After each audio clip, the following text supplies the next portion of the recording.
Doctor Atul Patne गेले आहेत.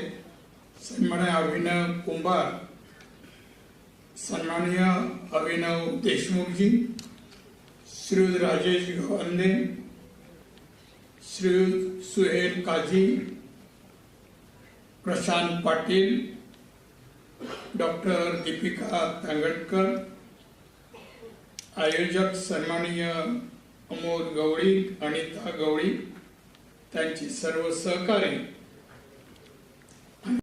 आयोजित सुशासनाचे प्रशासक कार्यक्रम हा आयोजित केलाय.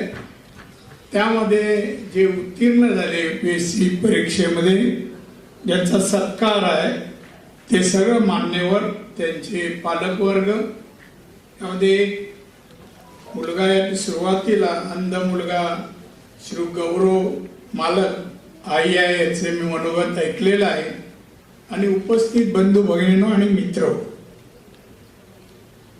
हा मनोरंजनाचा कार्यक्रम नाहीये, काही टाळ्या शिट्या, कृपया सिरियस घेतलं पाहिजे, गांभीर्याने घेतलं पाहिजे. आज प्रशासनातील अधिकारी झालेल्या लोकांचा आपण सत्कार करतोय. सत्कार शब्दाला फार अर्थ आहे. सत्कार कोणाचा होतो? त्या माणसाचा होतो, जरूर होतो. तो दिसण्यावर होतो, उंच आहे, कमी उंचीचा म्हणून होतो, नाही, गुणाचा सत्कार. आज या 21 जणांनी मान्यवरांनी परीक्षेला अतिशय मेहनत, परिश्रम, सर्व काही योगदान देऊन पास झाले. आणि ह्या 2 संघटना म्हणा, संस्था त्यांचा गौरव किंवा सत्कार करतायत. आणि जमलेल्या लोकांनी त्या सत्कारातून बोध घ्यावा. तर सत्काराचा अर्थ जो आहे तर सत्कारातून दुसऱ्यांना बोध घ्यावा. आज इथे 200-400 नाही तर मीडियाद्वारे लाखो करोडो लोकांपर्यंत तो बोध जावा की बघा आज सत्कार या व्यासपीठावर केला, नारायण राणे आणि वेगवेगळे कमिशनर आयुक्त या लोकांनी केला, आपला कधी होईल असं अभ्यास करणाऱ्यांना वाटावं. त्यासाठी हे कार्यक्रम अति महत्वाचे आहेत. आणि म्हणून सत्काराच्या वातावरणात होणं आवश्यक आहे असं मला वाटतं. आमच्या बऱ्याच अधिकारी वर्ग आहेत. बऱ्याच जणांनी मला म्हणजे कौतुकच केलं असं आपण म्हणून मी आभार व्यक्त करेल तुमचे, धन्यवाद तुम्हाला लोकांना देईल. मी बरीच वर्ष प्रशासन जवळून पाहणाऱ्यापैकी एक आहे. सलग 39 वर्ष मला झाली. मी कुठे ना कुठे पदावर आहे. मुंबई कॉर्पोरेशनला सुरू केलं मी, BST केले मी चेअरमन म्हणून, आमदार झालो, आमदार नंतर मंत्री झालो, जवळजवळ 13-14 खात्याचा मंत्री झालो, मुख्यमंत्री झालो, परत आमदार, खासदार, केंद्रीय मंत्री आणि परत खासदार. 39 वर्ष झाली. मी अधिकारी पाहिला, अधिकारी अनुभवल्यापैकी मी एक आहे. पाहिला मी अनुभवला, शब्दांमध्ये फरक आहे. एक लक्षात ठेवा, आपण कोण होणार आहोत. भारत देश, लोकशाही, परमपूज्य बाबासाहेब आंबेडकरांनी लिहिलेले संविधान आणि त्या संविधानाने कायदे म्हटले, त्याचं पालन अंमलबजावणी करणारे तुम्ही अधिकारी आहात. आम्ही ठराव पास किंवा आदेश देणार, प्रस्ताव देणार, त्याची अंमलबजावणी करणारे तुम्ही भविष्यातील मोदींच्या भाषेत सांगायचं तर अमृत काळातील अधिकारी आहेत. अमृत काळातील अधिकारी म्हणजे शिस्त आहे, डिसिप्लिन, पंक्च्युअलिटी, सिन्सिअरिटी, हे 3 शब्द अति महत्वाचे तुमच्या जीवनात. एक टप्पा गाठला, आपण पास झालो, IAS झालो, IPS जे काय झालो म्हणजे सरळ काय मिळवलं असं नाहीये. मी एक दिवशी एका व्याख्यानालाच गेलो होतो. ते व्याख्यान करते नुकते फॉरेनला जाऊन आलेले होते, नेते होते ते, आणि मी नवीन होतो. मी सर जाऊन नमस्कार केला आणि नमस्कार केल्यानंतर ते म्हणाले काय कसं आहे. ठेवलं, तुम्ही दादा दिसत नाही, बाहेर होता का? हो म्हणे, थोडा परदेशात काय टूर वर मी गेलो तर काही देश पाहून आलो. मी कुतूहलाने विचारलं, दादा कसे आहे अमेरिका, लंडन? तोपर्यंत मी पाहिले नव्हते. माझ्या खांद्यावर हात ठेवला, मला राणे, अरे एवढ्याशा प्रवासामध्ये माझ्या मी तुला जग कसं सांगू. एक गोष्ट लक्षात ठेव, संपूर्ण आयुष्य जरी आपण अभ्यास केला तरी जगातलं ज्ञान आपण आत्मसात नाही करू शकत. त्या मिळवला म्हणून आनंद जरूर करा, सेलिब्रेटी करा, पण आपली मोठी जबाबदारी आपल्यावर येणार आहे. हे देश भारत, लोकशाहीचा भारत देश, 140 कोटी जनता, याच्यामध्ये आता मोदी मंडळ, मला गुजराती अध्यक्ष होते, त्यांनी मला बोलून घेतलं, राणे तू कापसात PhD केली का? मी म्हणलं नाही सर. अरे तू कोकणातला, तू आमच्या इकडे जळगाव किंवा विदर्भाच्या कापसावर कसं काय बोलू शकतो? मग त्यांना मी सांगितलं कसं बोलू शकतो. 3 दिवस मी नागपूरला जाऊन राहिलो, 3 दिवस. 2 एक्सपर्टने बोलवलं. मी साहेब मला या विषयावर बोलायचं आहे आणि मला तुम्ही सांगा, कापसाच्या जातीपासून सांगा, कपड्यापर्यंत सांगा सर. आणि ऐकून घेतलं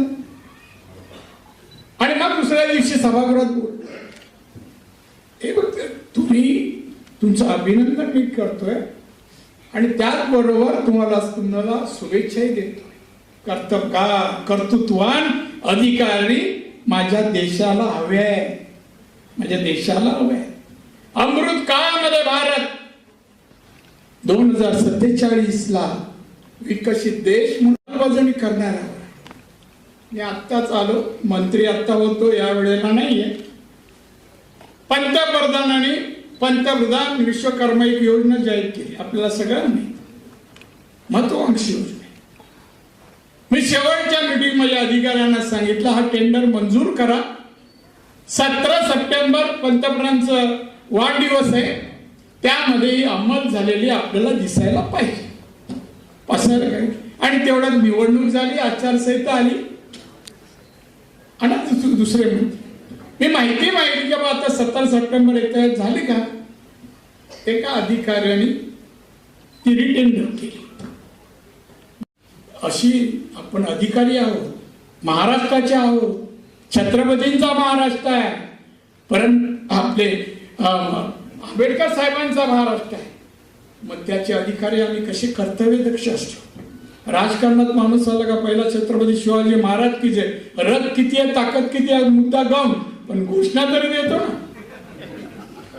तसं तुम्हाला वागायला पाहिजे, चालायला पाहिजे. लोकांनी गावामध्ये, शहरामध्ये जिथे राहता वाटलं पाहिजे, बघा काय फरक पडला. माणसं बदलू शकतात स्वतःला. माझा बदल फक्त वाचनाने आहे, मला तसं मार्ग बाळासाहेब नंतर, पण माझ्यामध्ये फरक परिवर्तन आहे ना फक्त वाचनाने. वि. स. खांडेकरांच्या एका लेखाने माणसाला जर काही बनायचं असेल, त्याची महत्वाकांक्षा असेल आणि त्याला आपली प्रगती आणि यश मिळवायचं असेल, त्याचे स्वभाव गुण असे असले पाहिजे. आणि अमुक गुण असले तुम्ही काय होणार नाही. मी बोललो आपण सेकंड कॅटेगरी मध्ये आहे, आपण शक्य नाहीये. पण मी त्यानंतर समजलं नाही, त्यांनी सांगितलं हे करायचं नाही. लोकप्रतिनिधींना मोकळ्या रस्त्यावर कुठे चहा आला, कुठे गप्पा मारत नाही. लोकप्रतिनिधी लोकांना हवा असा वाटायला पाहिजे, तसं काम, कार्य, वागणूक करायला पाहिजे. हे आमच्या लोकप्रतिनिधींसाठी आहे.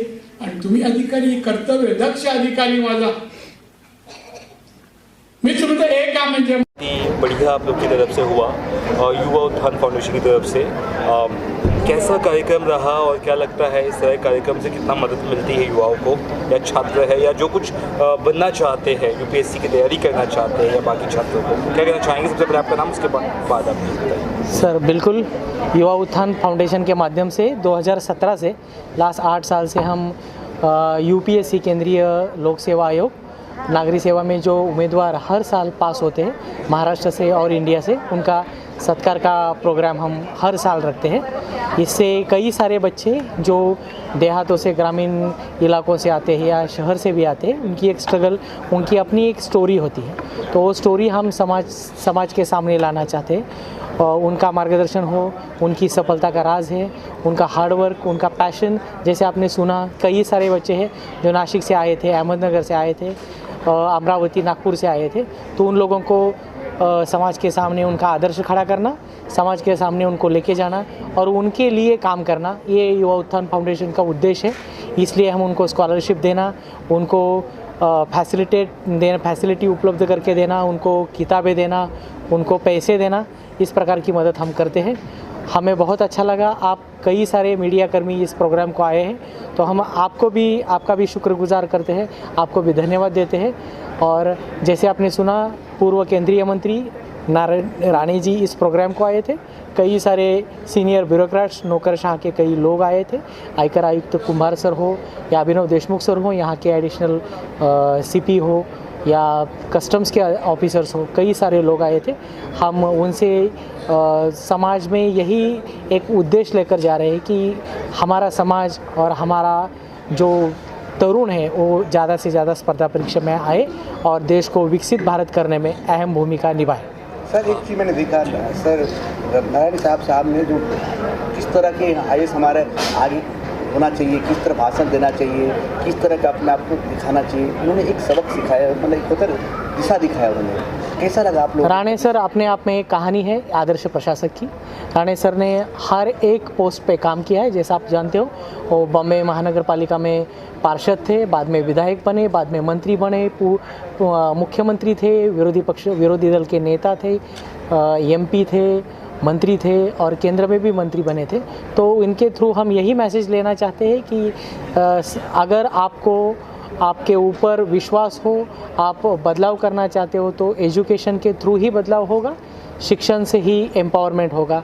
इसी उद्देश्य से हम काम कर रहे हैं। आप कुछ बोलना चाहते सर? जी, आप तो जैसे हमारे योगेश बिराददार जी है और ये हमारे दूसरे साथी है, ये भी आपके साथ बात करेंगे। जी, प्लीज सर। एक लाइन में कुछ बताइए सर। नहीं, युवा उत्थान फाउंडेशन जो हमारी टीम है, ये टीम वर्क है, जो हर साल हम एक प्रोग्राम ऑर्गेनाइज करते हैं और टीम वर्क करते हैं, तो हमें बहुत अच्छा लगता है कि हर every year we should arrange this program and motivate the people and student.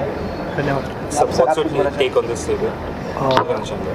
मैं मराठी में बात करना चाहता हूँ। म्हणजे युवा उत्थान फाउंडेशनच्या द्वारे जे UPSC अपेअरिंग कॅन्डिडेट्स आहेत त्यांचं मनोबल आपण जास्त स्ट्रॉंग करायची आमची इच्छा आहे आणि त्यांच्या स्टोरीजमधून अजून जे अपेअरिंग स्टुडंट्स आहेत त्यांच्या स्टोरीजमधून मोटिवेशन मिळून त्यांना एक फॅसिलिटी आपण उपलब्ध करून देतो। थैंक यू सर, जय महाराष्ट्र। Thank you. आप सभी खाने का इंतज़ाम किया है।